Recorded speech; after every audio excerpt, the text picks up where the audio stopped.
Hello student, कैसे हैं आप सभी। उम्मीद करता हूँ सभी ठीक होंगे। तो आइएगा, आज हम स्टार्ट करते हैं जीवों में जनन का भाग 3। तो इससे पहली वीडियो में मैंने बताया था आपको सूक्ष्म परिवर्धन तक, यानी माइक्रो प्रोपेगेशन। माइक्रो प्रोपेगेशन हमने पढ़ लिया था। क्या होता है माइक्रो प्रोपेगेशन? यानी किसी भी पौधे का प्रयोगशाला में कम समय में नया पौधा बनाना ही क्या कहलाता है? माइक्रो प्रोपेगेशन या सूक्ष्म परिवर्धन कहलाता है। ठीक है। अब सूक्ष्म परिवर्धन के बारे में हमने पढ़ लिया था। अब पढ़ेंगे हम उससे होने वाले लाभ कि सूक्ष्म परिवर्धन से लाभ क्या होते हैं। सूक्ष्म परिवर्धन के लाभ, क्या लाभ है इसके? ठीक है। तो लाभ क्या है, किस वजह से सूक्ष्म परिवर्धन को अच्छा माना जाता है? ठीक है। तो यह ऐसी विधि है जिसके द्वारा हम बहुत ही कम समय में अधिक पौधे बना सकते हैं। ठीक है। नंबर 1 कि हम बहुत कम समय में या बहुत कम जगह में बहुत अधिक पौधे बना सकते हैं।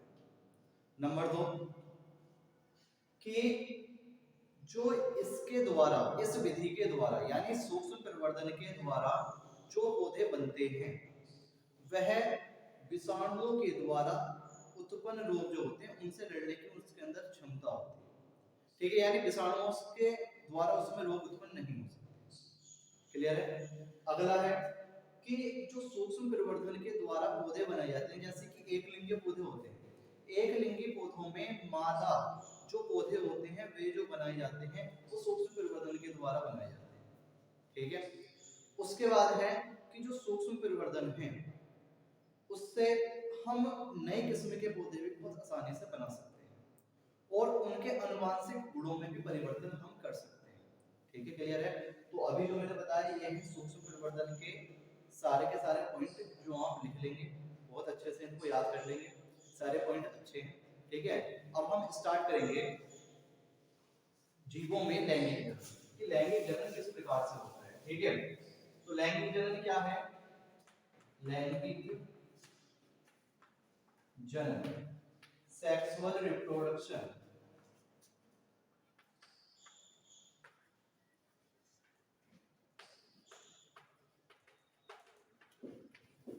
सेक्सुअल रिप्रोडक्शन क्या होता है? हमने पढ़ रखा है कि सेक्सुअल रिप्रोडक्शन क्या है। क्या है कि ऐसा जनन, जनन की वह विधि जिसमें दो जनकों की आवश्यकता हो। जनन की वह विधि जिसमें दो जनकों की आवश्यकता हो। कौन कौन से? एक तो विपरीत, सबसे पहली बात है विपरीत जनकों की आवश्यकता हो। एक नर और दूसरा मादा। ठीक है। नर और मादा, नर यानी मेल, मादा यानी फीमेल। ठीक है। इन दो जनकों की आवश्यकता होती है। जैसे मैंने फर्स्ट वीडियो में आपको बताया था कि लैंगिक जनन में हमेशा दो जनकों की, विपरीत जनकों की आवश्यकता होती है। ऐसा नहीं है कि नर नर, दो नर नर है वह नहीं संतान उत्पन्न करते, या फिर दो मादा मादा है वह नहीं संतान उत्पन्न करते। नहीं, ऐसा नहीं है। केवल उसमें दो विपरीत जनकों की हमें आवश्यकता पड़ती है। कैसे होता है इसमें सेक्सुअल रिप्रोडक्शन, उसकी बात करेंगे। ठीक है। तो सबसे पहले नर में जब रिप्रोडक्शन होना होता है, इसमें गोल लाइन रिप्रोडक्शन स्टार्ट होंगे, कुछ एज होती है जिस जब ये जनन कर सकते हैं, उस एज से पहले ये जनन नहीं कर सकते। ठीक है। तो नर के अंदर सबसे पहले बनते हैं नर युग्म, मादा के अंदर भी सबसे पहले क्या बनेंगे? मादा युग्म। अब नर युग्मक और मादा युग्मक जो बनते हैं यह बनते हैं अर्धसूत्री विभाजन के द्वारा। किसके द्वारा? अर्धसूत्री विभाजन के द्वारा। ठीक है। अर्धसूत्री विभाजन क्या होता है मैं इससे पहले बता चुका हूं। क्या होता है कि जितने भी उसकी मातृ कोशिका में गुणसूत्र होते हैं उसके आधे गुणसूत्र उसकी संतति कोशिका में हो जाते हैं। ठीक है। क्लियर है बात? ठीक। तो अर्धसूत्री विभाजन क्या है कि इसमें इससे इससे आधे गुणसूत्र इसके अंदर होंगे। क्लियर है? ठीक है। या मान के चलो कि ये वाला जो हम रिप्रोडक्शन पढ़ रहे हैं ये पढ़ने हैं मनुष्य के अंदर। किसमें? मनुष्य। अब मनुष्य के अंदर गुणसूत्रों की संख्या कितनी होती है? 46। कितनी होती है? 46। या फिर कह सकते हैं कि जो किसी भी जीव की बात कर रहे हैं तो नर हो या फिर मादा हो, ये हमेशा होंगे द्विगुणी। ठीक है। तो द्विगुणी को हम 2n से डिनोट कर सकते हैं। 2n क्लियर है? अब जब इसमें अर्धसूत्री विभाजन हो जाता है तो जो नर युग्मक है उसके अंदर भी n गुणसूत्र होंगे यानी अगुणित, ठीक। जो मादा युग्मक है उसके अंदर भी n गुणसूत्र होंगे, क्या होंगे? n गुणसूत्र होंगे, यानी ये भी क्या है? अगुणित, ठीक है। और जब नर युग्मक और मादा युग्मक आपस में मिल जाते हैं, संलेख हो जाते हैं, तो संलेख होने के बाद निर्माण होता है युग्मनज का। किसका? युग्मनज, या इसको हम बोलते हैं जाइगोट, ठीक है, जाइगोट। इंग्लिश में हम इसको जाइगोट बोलते हैं, हिंदी में बोलते हैं इसको युग्मनज। अब n यहां से आया और n यहां से आया, तो युग्मनज कैसा होगा? 2n, यानी ये कैसा होगा? द्विगुणित। क्वेश्चन बहुत बार हो जाता है, बहुत ही ज्यादा क्वेश्चन हो जाता है कि युग्मनज के अंदर गुणसूत्र की संख्या कितनी होती है, या गुणसूत्र अगुणित होता है या फिर द्विगुणित होता है। तो जो युग्मनज होता है वह होता है द्विगुणित, याद रखेंगे हमेशा, ठीक है। तो हम बात कर रहे थे, मैंने बताया कि हम मनुष्य की बात कर रहे हैं, अभी मैंने सभी जीवों के बारे में बता दिया, अब हम केवल मनुष्य के बारे में बात करेंगे। तो मनुष्य में जो नर है, नर के अंदर 46 गुणसूत्र पाए जाते हैं, और मादा के अंदर, मतलब मनुष्य है तो मनुष्य में सभी में 46 गुणसूत्र पाए जाएंगे, ठीक है। ऐसा नहीं है कि इसमें कुछ कम पाया जाए, इसके अंदर कुछ कम, नहीं, ऐसा नहीं, ठीक है। सभी में क्या पाए जाएंगे? 46 गुणसूत्र पाए जाएंगे। तो इसके अंदर भी 46 और इसके अंदर भी क्या होंगे? 46। अब जब इसमें अर्धसूत्री विभाजन हुआ है तो इसमें कितने आ जाएंगे बताओ? ठीक है, 2n है, 2n है, तो यहाँ पे क्या है? n, तो कितने हो जाएंगे? n, यानी यहाँ पे इसके आधे हो जाएंगे 23। कितने आ जाएंगे? 23। और यहाँ पर भी कितने आ जाएंगे? 23। क्लियर है बात? ठीक है, दोनों में इसमें कितने कितने गुणसूत्र हो जाएंगे? 23 23। किसके द्वारा? अर्धसूत्री विभाजन के द्वारा। यहाँ पे भी अर्धसूत्री विभाजन हुआ और यहाँ पे भी अर्धसूत्री विभाजन हुआ, जिसके द्वारा ये नर युग्मक और मादा युग्मक मिल जाते हैं, बन जाते हैं, ठीक है। क्योंकि हम मनुष्य की बात कर रहे हैं, तो मनुष्य के अंदर जो नर युग्मक बनता है वह बनता है शुक्राणु। क्या बनता है? शुक्राणु या स्पर्म, ठीक है। मादा के अंदर बनता है अंडाणु या ओवम। जो शुक्राणु और अंडाणु है, ठीक है, जब शुक्राणु और अंडाणु आपस में मिल जाते हैं, ठीक है, मिल जाते हैं, तो मिलने के बाद निर्माण होगा युग्मनज का। किसका निर्माण होगा? युग्मनज का। और युग्मनज के अंदर गुणसूत्रों की संख्या कितनी हो जाएगी? 23 प्लस 23 कितने हो जाएंगे? 46। कितने हो जाएंगे? 46, यानी 46 गुणसूत्रों की संख्या। और हमें पता भी है कि मनुष्य के अंदर गुणसूत्रों की संख्या कितनी होगी? 46, ठीक है। ना तो इससे ज्यादा हो सकते हैं और ना ही कम हो सकते हैं। अब मान के चलो कि ये अर्धसूत्री विभाजन ना हो, किसी वजह से यहाँ पर अर्धसूत्री विभाजन ना हो, तो क्या होगा? ये 46 गुणसूत्र हैं, तो इसके अंदर भी कितने गुणसूत्र होंगे? 46 गुणसूत्र, अगर समसूत्री विभाजन हो रहा है तब, ठीक। इसके अंदर भी कितने होंगे? 46 गुणसूत्र। अब जब 46 46 यानी नर युग्मक और मादा युग्मक दोनों के अंदर 46 46 गुणसूत्र हैं, जब ये दोनों के दोनों मिलेंगे तो मिलने के बाद युग्मनज का निर्माण होगा, और युग्मनज के अंदर गुणसूत्रों की संख्या कितनी हो जाएगी? 46 गुने कितने हो जाएंगे? 92, ठीक है। कितने हो जाएंगे? 92 गुणसूत्र हो जाएंगे। कितने हो जाएंगे? 92। क्या किसी मनुष्य के अंदर 92 गुणसूत्र हो सकते हैं? नहीं, निश्चित है 46 गुणसूत्र। यदि ये 46 गुणसूत्रों से एक गुणसूत्र कम भी हो जाए या फिर अधिक भी हो जाता है, तो मनुष्य के अंदर बहुत सारे रोग देखने को मिलते हैं, एक गुणसूत्र की कमी या अधिकता होने से, ठीक है। ये आपको पढ़ाया जाएगा चैप्टर नंबर 6 में कि किस प्रकार से इसमें कमी से या फिर अधिकता से रोग होते हैं, ठीक है। इससे पहले मैंने तुम्हें बताया था एक लिंगी, वर्ड आया था एक लिंगी, यानी सूक्ष्म परिवर्तन। मैं बता रहा था कि सूक्ष्म परिवर्तन में एक लिंगी पौधे जो होते हैं उसमें मादा पौधे का जो निर्माण किया जाता है वो सूक्ष्म परिवर्तन के द्वारा किया जाता है। तो एक लिंगी क्या होता है समझेंगे, ये समझ में आ गया होगा उम्मीद करता हूँ, ठीक है। तो हम समझेंगे एक लिंगी या फिर द्विलिंगी क्या होता है।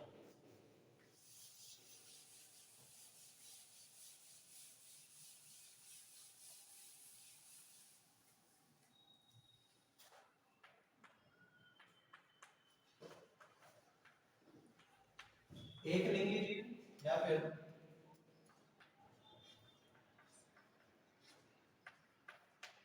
द्विलिंगी जीव। तो एक लिंगी और द्विलिंगी जीव क्या क्या होते हैं? एक लिंगी जीव क्या है कि ऐसे जीव जिसमें केवल एक ही जनन अंग पाया जाता हो, ऐसे जीव क्या कहलाएंगे? केवल एक ही जनन अंग, एक ही जनन अंग पाया जाता है। ऐसे जीव जितने जितने भी होंगे सभी में क्या होगा कि एक जनन अंग है, तो ये क्या कहलाएंगे, एक लिंगी जीव कहलाएंगे। ठीक है, यानी इसमें नर जनन अंग अलग पाए जाएंगे और मादा जनन अंग क्या होंगे, अलग पाए जाएंगे। ऐसे जीव क्या कहलाएंगे, एक लिंगी जीव कहलाएंगे। ठीक है, जैसे कि इसका उदाहरण जितने भी हम जंतु हैं वो सभी, या फिर मनुष्य, ठीक है, मनुष्य भी इसका उदाहरण है, यानी एक लिंगी, यानी नर जनन अंग अलग या नर जनन अंग अलग जीव में, ठीक है, और मादा जनन अंग अलग जीव में। क्लियर है बात? ठीक है, यानी ऐसे जीव, एक लिंगी को समझेंगे बिल्कुल ध्यान से, एक लिंगी क्या है, एक, ठीक है, यानी ऐसे जीव जिसमें या तो नर जनन अंग पाया जाता हो या फिर मादा जनन अंग पाया जाता हो या फिर अलग अलग जीवों में पाया जाता हो, ऐसे जीव क्या कहलाएंगे, एक लिंगी जीव कहलाएंगे। क्लियर है? उसके बाद हम बात करेंगे बाइसेक्सुअल की, यानी द्विलिंगी। ठीक है, तो द्विलिंगी क्या होता है, द्विलिंगी जीव कहलाते हैं वह जीव जिसमें नर जनन अंग, नर जनन अंग व मादा जनन अंग दोनों एक ही जीव में पाए जाते हैं। ऐसे जीव क्या कहलाएंगे, द्विलिंगी जीव, यानी ऐसे जीव जिसमें नर जनन अंग व मादा जनन अंग दोनों एक ही जीव में पाए जाते हैं, ऐसे जीव क्या कहलाएंगे, द्विलिंगी जीव। ठीक है, क्लियर है? ठीक, अब मैं बात करूंगा इसके उदाहरण की कि द्विलिंगी जीव ऐसे कौन कौन से होते हैं। तो सबसे ज्यादा पॉपुलर जो है वह है केंचुआ। ठीक है, जो इसका उदाहरण है वह है केंचुआ। केंचुआ जो होता है वह द्विलिंगी होता है। ठीक है, लीच भी द्विलिंगी होता है, स्पंज भी द्विलिंगी होता है। तो ये क्या है, कुछ जीव हैं जो द्विलिंगी होते हैं। पादपों में भी द्विलिंगी पादप पाए जाते हैं। ठीक है, पादपों में जैसे कि सॉरी एक लिंगी की बात करें, द्विलिंगी भी होते हैं, एक लिंगी भी होते हैं। तो एक लिंगी जैसा पपीता है, ठीक है, खजूर है, वो सब क्या है, एक लिंगी है। और द्विलिंगी की बात कर ले तो जैसे सरसों है, आम है, गुलड़ है, ये सब क्या है, द्विलिंगी पादप होते हैं। ठीक है, क्लियर है? अब इसके बाद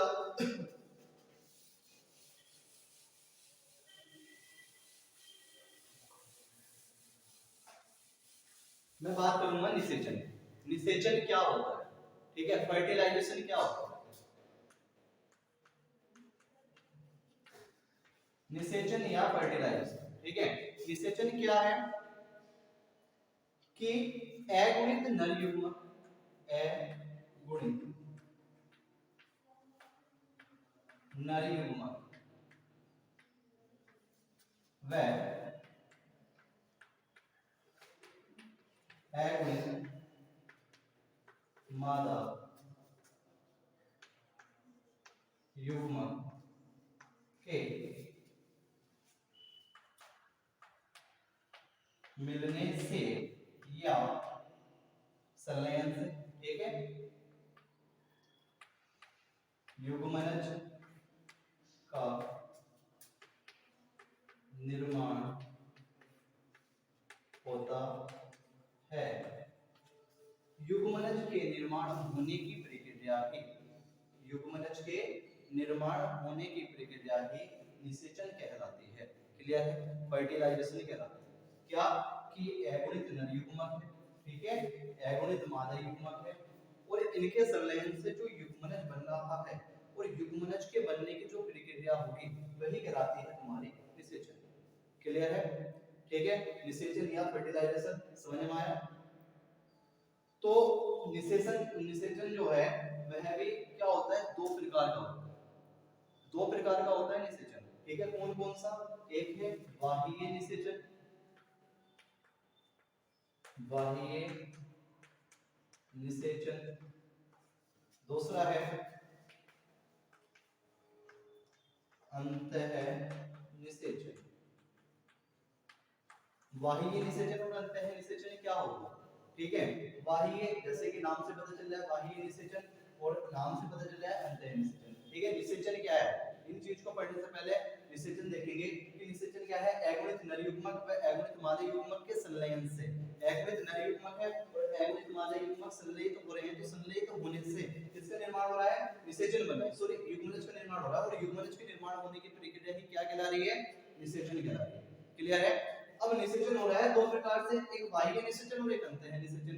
बाह्य निषेचन किस प्रकार से होगा, तो बाह्य निषेचन क्या है कि जब प्राणी के शरीर से, किसी भी जीव के शरीर से बाहर अगुणित नर युग्मक व अगुणित मादा युग्मक आपस में मिले, ठीक है। यानी बाह्य निषेचन क्या है कि जब अगुणित नर युग्मक और अगुणित मादा युग्मक शरीर से बाहर, मादा शरीर से बाहर, ठीक है, मिले, संलयित हो, तो संलयित होने की वह प्रक्रिया क्या कहलाती है, बाह्य निषेचन। क्लियर है, ठीक है। जैसे कि कुछ मछलियों में भी ऐसा होता है, मछलियों में इसी प्रकार का निषेचन पाया जाता है, बाह्य निषेचन, ठीक है। नर के अंदर से नर युग्मक बाहर आ जाएगा और मादा के अंदर से मादा युग्मक बाहर आ जाएगा, इस प्रकार से बाह्य निषेचन हो जाता है। क्लियर है। उसके बाद हम बात करेंगे अंतः निषेचन की। अंतः निषेचन क्या होता है, जब अगुणित नर युग्मक और अगुणित मादा युग्मक दोनों मादा शरीर के अंदर या फिर गर्भाशय में संलयित होते हैं, तो वह विधि कहलाती है अंतः निषेचन। क्लियर है बात, ठीक है। उम्मीद करता हूं कि दोनों के दोनों निषेचन समझ में आ गए होंगे, बाह्य निषेचन भी और अंतः निषेचन। बाह्य निषेचन क्या है कि जब मादा शरीर से बाहर अगुणित नर युग्मक और अगुणित मादा युग्मक संलयित हो, तो बाह्य निषेचन। अंतः निषेचन क्या है, जब मादा शरीर के अंदर इन दोनों का संलयन हो, तो वह कहलाता है अगुणित, सॉरी, अंतः निषेचन। क्लियर है। अब इसके बाद बात करेंगे हम, इसमें तुम शब्द देख रहे होंगे अगुणित नर युग्मक, युग्मक, ठीक है। युग्मक क्या होते हैं, युग्मक, तो युग्मक क्या है, इसके बारे में बात करेंगे।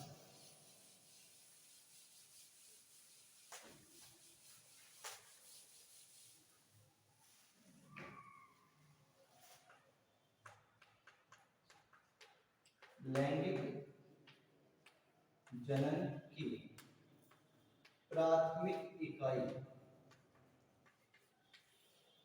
ही क्या कहलाती है, युग्मक कहलाती है। सबसे प्रारंभिक इकाई जो है, ठीक है, लैंगिक जनन की जो प्रारंभिक इकाई है वह है युग्मक, गैमेट। याद रखेंगे, कई बार क्वेश्चन पूछेगा है कि लैंगिक जनन की सबसे प्रारंभिक इकाई क्या है, तो सबसे प्रारंभिक इकाई है युग्मक, ठीक है, गैमेट। तो कैसे इसका निर्माण होता है, मैंने बताया था कि नर के अंदर अगर हम बात करें तो नर के अंदर नर युग्मक यानी शुक्राणु का निर्माण होगा, उसके जनन अंग में, ठीक है। मादा के अंदर मादा युग्मक का निर्माण होगा, उसके जनन अंग। तो अलग अलग प्रकार से इन युग्मकों का निर्माण होता है, वह पढ़ने को मिलेगा। किस प्रकार से इन युग्मकों का निर्माण होगा वह पढ़ने को मिलेगा मानव जन्म में, यानी तीसरे चैप्टर में। तो केवल यहाँ पे समझेंगे युग्मक, ठीक है। और युग्मक क्या है, जो लैंगिक जनन को प्रारंभ करते हैं, इनकी प्रारंभिक इकाई क्या है, युग्मक। क्लियर है। युग्मक भी होते हैं दो प्रकार के, सॉरी तीन प्रकार, ठीक है। कौन कौन से देखते हैं, तीन प्रकार कौन कौन से होते हैं। एक है समयुग्मक, एक है असमयुग्मक और एक है विषम युग्मक। समयुग्मक क्या होते हैं, असमयुग्मक क्या होते हैं, विषम युग्मक क्या होते हैं, तीनों को ध्यान से पढ़ेंगे, ठीक है। युग्मक के बारे में मैंने बता दिया कि लैंगिक जनन की प्रारंभिक इकाई क्या है युग्मक, ठीक है। नर के अंदर भी और मादा के अंदर युग्मक, और युग्मक हमेशा अगुणित ही होते हैं, हमेशा अगुणित ही होंगे, युग्मक एन ही होंगे, ठीक है। कभी भी द्विगुणित युग्मक नहीं होते। तो यह है, इसमें युग्मक जो होते हैं वह तीन प्रकार के होते हैं, समयुग्मक, असमयुग्मक और विषम युग्मक। सबसे पहले हम बात करेंगे समयुग्मक। समयुग्मक क्या होते हैं, समयुग्मक ऐसे युग्मक जो आकार एवं परिमाण, जो आकार एवं परिमाण दोनों में बराबर हो, ऐसे युग्मक क्या कहलाएंगे? समयुग्मक कहलाते हैं। ठीक है, यानी नर युग्मक भी और मादा युग्मक दोनों के अंदर बनने वाले युग्मक जो होंगे वह आकार एवं परिमाण में दोनों कैसे होंगे? समान। क्लियर है? यानी समयुग्मक कैसे होंगे? जिनका आकार एवं परिमाण दोनों समान हो, नर युग्मक का भी मादा युग्मक का भी। जैसे मैं कुछ डायग्राम बना के बता रहा हूं तुम्हें, जैसे कि आकार है, ये है एक नर युग्मक, ठीक है, इस नर युग्मक के अंदर ये इसका फ्लैजेला एसाफिला, ठीक है, ये तो हो गया नर युग्मक, और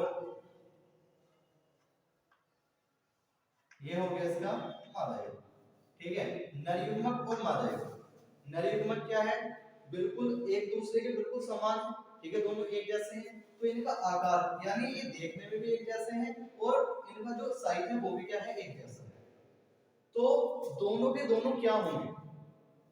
क्या है? समयुग्मक। कैसे हैं? समयुग्मक। ठीक है, इसमें निषेचन किस प्रकार से होगा? समयुग्मक है, आपस में मिलेंगे, ठीक है, मिलने के बाद ये है, ठीक है, आए, आने के बाद ये आपस में मिले, और मिलने के बाद क्या होंगे? ये कचापी ये, ठीक है, इस प्रकार से क्या होगा?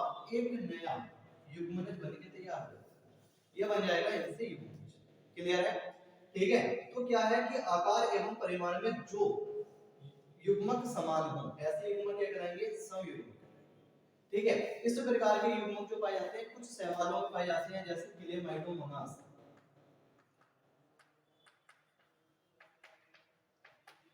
उदाहरण याद रखेंगे, ठीक है, उदाहरण याद रखेंगे इसका कि उदाहरण क्या है इसका? क्लेमाइडोमोनास। क्लियर है बात? समझ में आ रही है? ठीक है, मैंने क्या बताया कि समयुग्मक, समयुग्मक क्या है कि ऐसे ऐसे युग्मक जिसका आकार एवं परिमाण क्या हो? बिल्कुल समान हो। ठीक, ऐसे युग्मक क्या कहलाएंगे? दोनों नर युग्मक और मादा युग्मक दोनों। ठीक है, ऐसे युग्मक क्या कहलाएंगे? समयुग्मक कहलाएंगे। अब हम बात करेंगे असम युग्मक की कि असम युग्मक क्या होता है।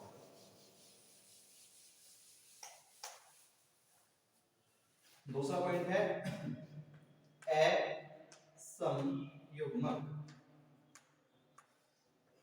ऐसे युग्मक जिनका आकार समान और परिमाण क्या हो? इनका अलग अलग। ठीक है, साइज क्या हो? अलग हो। नर युग्मक का और मादा युग्मक का दोनों में डिफरेंस होगा। ठीक है, दोनों में क्या होगा? डिफरेंस होगा, नर युग्मक में अलग और मादा युग्मक में अलग। ठीक है, तो आकार मतलब आकार इनका तो समान होगा, लेकिन जो परिमाण होंगे वो क्या होंगे? अलग अलग। जैसे कि मैं बता रहा हूं यहाँ पे, ये एक नर युग्मक है, ठीक है, ये एक नर युग्मक है, और ये एक मादा युग्मक। ठीक है, तुम देख रहे होंगे कि कुछ बड़ा है और ये कुछ छोटा है। ठीक है, इनके साइज क्या होंगे? वो अलग अलग होंगे, लेकिन देखने में कैसे होंगे? एक जैसे होंगे। तो ये कहलाते हैं असमयुग्मक। ठीक है, इस प्रकार का जो युग्मक पाए जाते हैं वह भी पाए जाते हैं, यह भी पाए जाते हैं शैवालों में। ठीक है, कुछ शैवालों। क्लियर है बात? ठीक, समझ में आ गया होगा। ठीक है, ऐसे युग्मक जो आकार और परिमाण, ठीक है, मतलब आकार में समान और परिमाण में क्या हो? अलग अलग हो, ऐसे युग्मक क्या कहलाएंगे?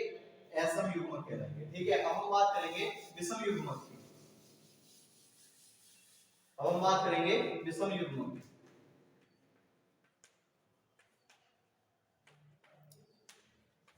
ऐसे युग्मक जो आकार और परिमाण दोनों में समान, नर के युग्मक के और मादा के युग्मक दोनों क्या हो? अलग अलग। ऐसे युग्मक क्या कहलाएंगे? विषम युग्मक। ठीक है, यानी ऐसे युग्मक जो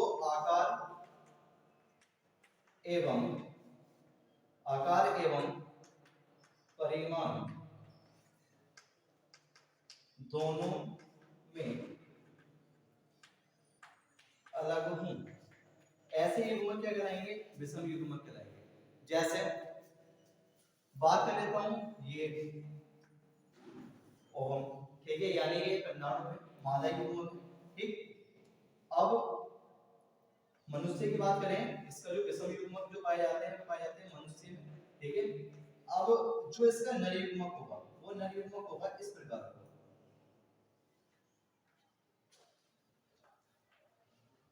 ये क्या है? एक नर युग्मक है, ये शुक्राणु।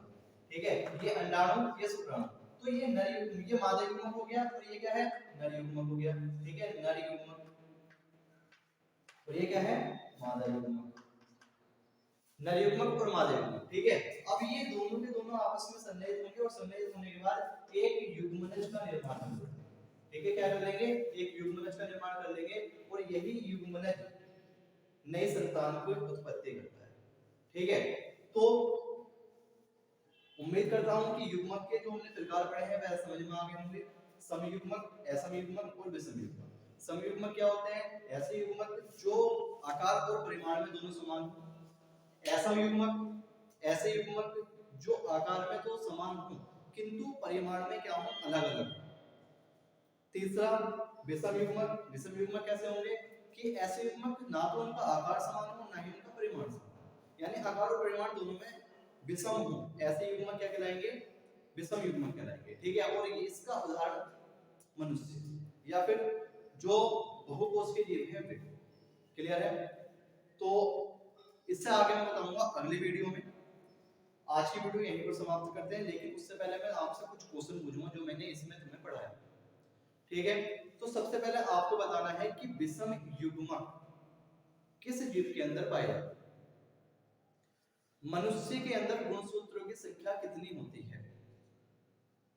तीसरा क्वेश्चन है कि लैंगिक जनन की प्रारंभिक इकाई क्या है।